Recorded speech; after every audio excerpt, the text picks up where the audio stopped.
अस्सलाम वालेकुम नाजरीन, बने रहना वीडियो में हमारे साथ। बहुत काम की बातें इस वीडियो के अंदर आपको सुनने के लिए मिलने वाली हैं।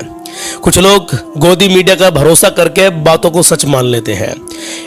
कुछ ऐसे चैनल भी हैं जो सच्चाई के साथ रहते हैं। गोदी मीडिया क्या दिखाता है इजराइल के ताल्लुक से, और हम आपको कुछ और दिखाने वाले हैं। प्रोटेस्ट तो इजराइल में लगातार चल रहे हैं नेतन्याहू के खिलाफ, लेकिन अभी एक वीडियो जो सामने आई है ना, नेतन्याहू का प्रोग्राम चल रहा है और उसमें उसके खिलाफ नारेबाजी उसी के सामने हो रही है। ये भी आपको दिखाने वाले हैं। फिलिस्तीन आजाद होगा, इंशाअल्लाह जरूर होगा, क्योंकि वो मुल्क अपनी आजादी की लड़ाई लड़ रहा है, ये सब जानते हैं। फलस्तीनियों ने ही इजराइलियों को पनाह दी थी। कब दी थी आप सब जानते हैं, सबको मालूम है। पहले आपको एक वीडियो हम दिखाने वाले हैं। इस वीडियो को देखिए कि अभी क्या चल रहा है, इजराइल के अंदर कैसे प्रोटेस्ट हो रहे हैं, इजराइल की जनता क्या कह रही है, इजराइल के प्रधानमंत्री के मुंह पर ही क्या कुछ जनता कह रही है, और इजराइल के जो लड़ाके लेबनान के अंदर घुसने की कोशिश कर रहे हैं तो कह रहे हैं कि हम लेबनान को जमीनी स्तर पर भी नुकसान पहुंचा रहे हैं। ऐसा कुछ भी नहीं है।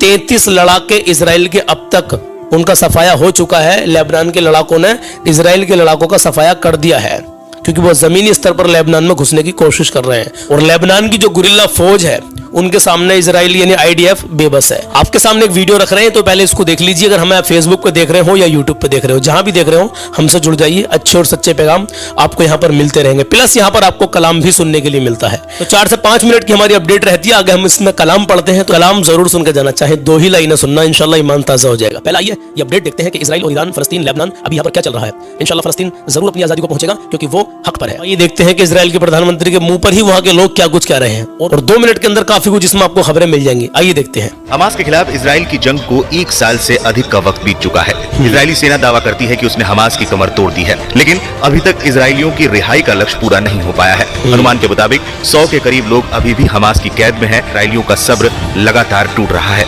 रविवार को जब पीएम बेंजामिन नेतन्याहू एक समारोह में भाषण दे रहे थे तो लोग उन पर चिल्लाने लगे। करीब 1 मिनट तक नेतन्याहू चुप रहे और प्रदर्शनकारियों ने उन्हें बोलने नहीं दिया।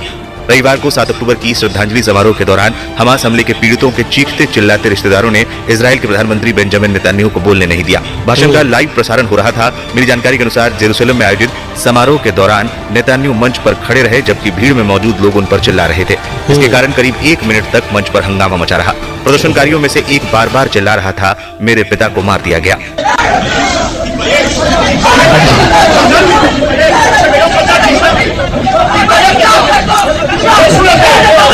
इनकी भाषा आपके समझ में नहीं आने की, लेकिन मुझे तो ऐसा लग रहा है ऐसा वो कह रहा हो, अल्लाह अकबर अल्लाह अकबर। चलिए नेतन्याहू प्रशासन पर गाजा में अभी भी बंदियों की रिहाई सुनिश्चित करने के लिए समझौता करने हेतु अधिक प्रयास करने का सार्वजनिक और कूटनीतिक दबाव है। लोगों का आरोप है कि सरकार गाजा में उनके रिश्तेदारों को वापस लाने का पूरा प्रयास नहीं कर रही है। इजराइल हमास युद्ध को करीब से जानने वालों का कहना है कि याह्या सिनवार की मौत के बाद हमास और इजराइल के बीच वार्ता के मार्ग खुल गए हैं। ऐसा इसलिए क्योंकि इजराइल लगातार आरोप लगा रहा है कि सिनवार इजराइल से डील में बिल्कुल भी इंटरेस्टेड नहीं था। अब उसकी मौत के बाद जब हमास का कोई बड़ा लीडर जिंदा नहीं है तो हमास से डील का अच्छा मौका है। हमास पहले ही इजराइल से वार्ता के लिए अपनी 2 शर्तों पर अड़िग रहा है। पहला, पूर्ण युद्ध विराम और इजरायली सैनिकों की गाजा से वापसी। इजराइल में आलोचकों ने भी नेतन्याहू पर युद्ध विराम और बंधक मुक्ति समझौते के लिए मध्यस्थता में बाधा डालने का भी आरोप लगाया है। लेबनान में इजराइल को भारी नुकसान। इधर साउथ लेबनान में इजरायली सेना और हिजबुल्ला के बीच चल रहे जमीनी मुकाबले में आईडीएफ के सैनिक लगातार मारे जा रहे हैं। ताजा हमले में 4 सैनिकों की मौत हो गई। इस तरह मरने वालों की संख्या 33 तक पहुंच गई है। 14 से अधिक घायल हैं। हिजबुल्ला के गुरिल्ला फौज इजरायली सेना पर भारी पड़ रहे हैं। हिजबुल्ला का दावा है कि इजरायली सेना का जमीनी अभियान उनकी गुरिल्ला फौज के आगे नाकाम साबित हो रहा है। नाकाम साबित हो रहा है। 2 बातें मैं आपको यहाँ पर सिर्फ बताकर अपनी बात को खत्म करता हूँ। पहली बात तो ये कि गोदी मीडिया, असली गोदी मीडिया है, वो क्या कुछ दिखाती है कि इजराइल की सेना लेबनान के अंदर घुस गई है और वहां जाकर के तबाही मचा रही है, जबकि वो घुस ही नहीं पा रही है। ठीक है, नंबर 1।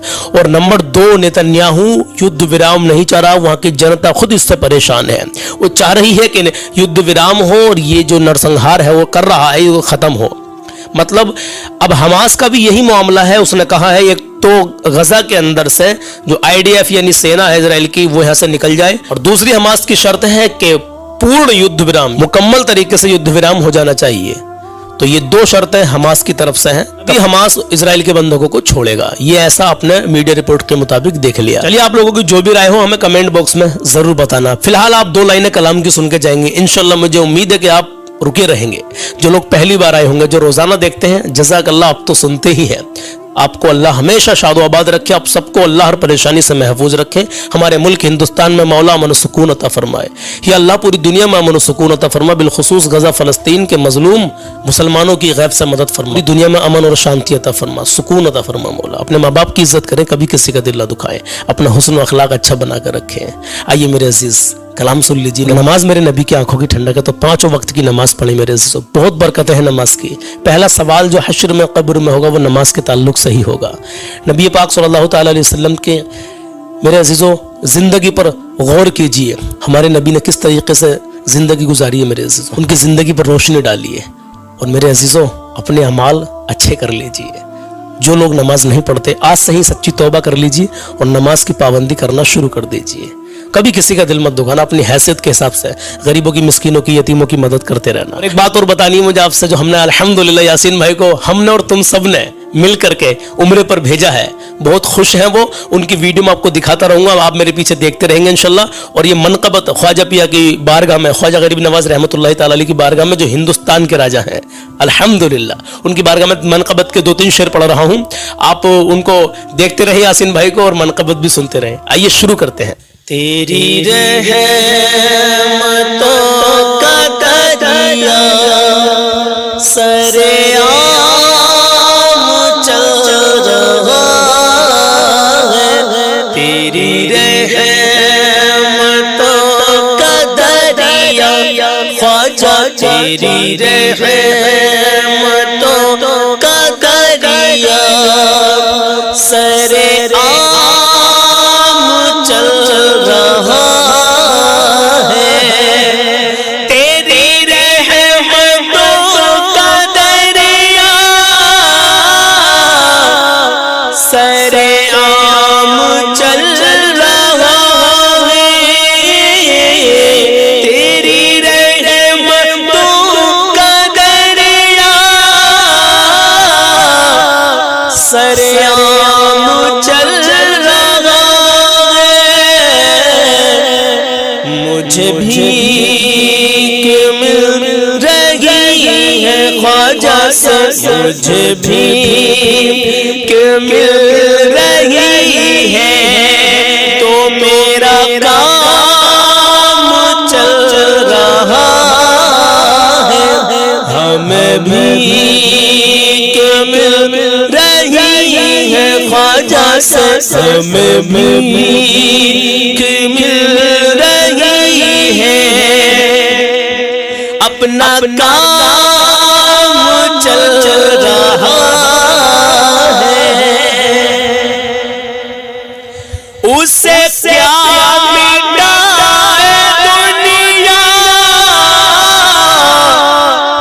जिसे आपने सवारा, उसे क्या मिटा है दुनिया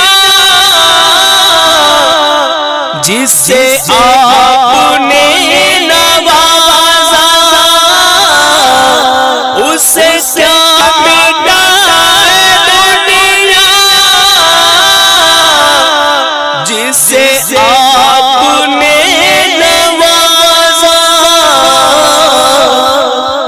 नक्शे कदम पे तेरे ख्वाजा जी, नक्शे कदम पे तेरे ये गुलाम चल रहा है, नक्शे कदम पे तेरे ये गुलाम चल रहा है। मुझे भीख मिल रही है, तो मेरा काम चल रहा है। मुझे भीख मिल रही है ख्वाजा से, मुझे भीख मिल रही है, तो मेरा काम चल रहा है।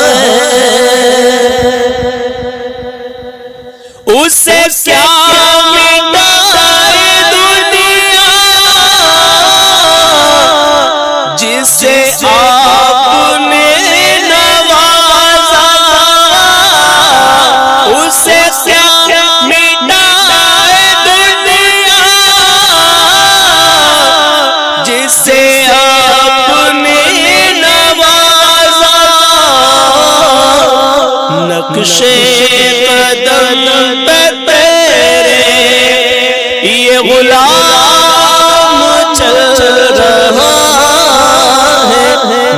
नक्शे कदम पे तेरे ये गुलाम चल रहा है, मुझे भी मिल रही है ख्वाजा से, मुझे भी मिल रही है, तो मेरा काम चल रहा है।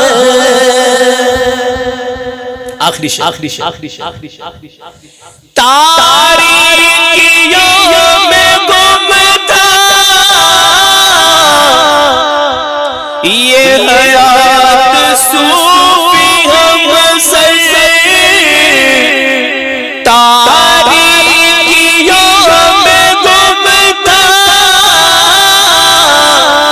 ये हयात सूफी हमसर, तो तेरी निस्बतों के सदक़े ख्वाजा जी, तेरी निस्बतों के सदक़े ये निज़ाम चल रहा है, तेरी निस्बतों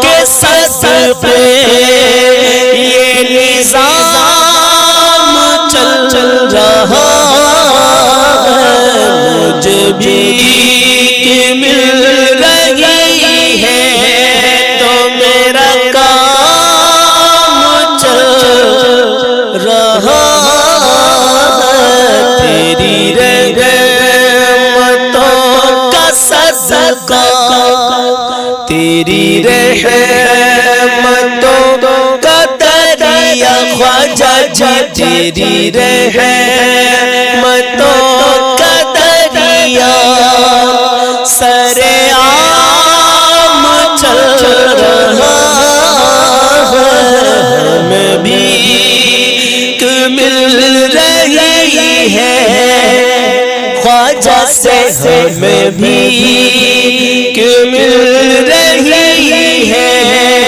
तो अपना काम चल रहा है। तो जैसा भी लगा हुआ कलाम बस दुआओं से नवाजे, अल्लाह अपनी बारगाह में कबूल कर ले। बिलखुसूस फ़लस्तीन और गज़ा के मज़लूम मुसलमानों के लिए दुआ करते रहें। जज़ाकल्लाहु खैरा कि आपने आखिर तक इस गुनहगार को सुना, बहुत बहुत शुक्रिया। अल्लाह आपको जज़ाए खैर अता फरमाए। इंशाल्लाह मिलते हैं कल सुबह 10 बजे। अपना ख्याल रखिएगा। अल्लाह हाफ़िज़।